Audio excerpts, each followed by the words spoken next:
Welcome back to another technical deep dive here in the debug zone.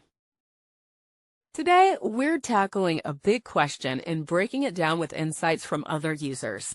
Hopefully, this clears up some misconceptions and helps you get the answer you need.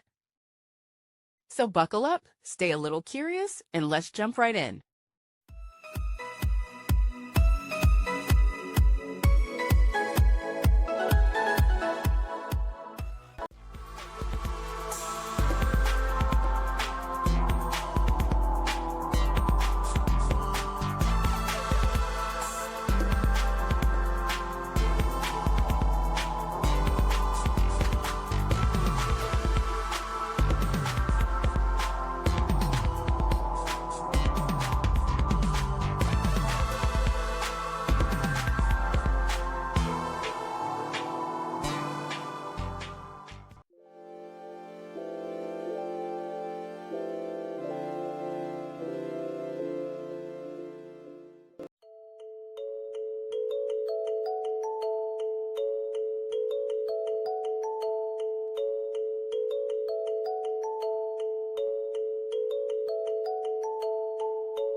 And that's a wrap.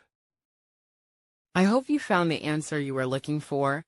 If you did, take a second to hit that subscribe button. It really helps out. And let me know in the comments which solution worked best for you. See you next time in the debug zone.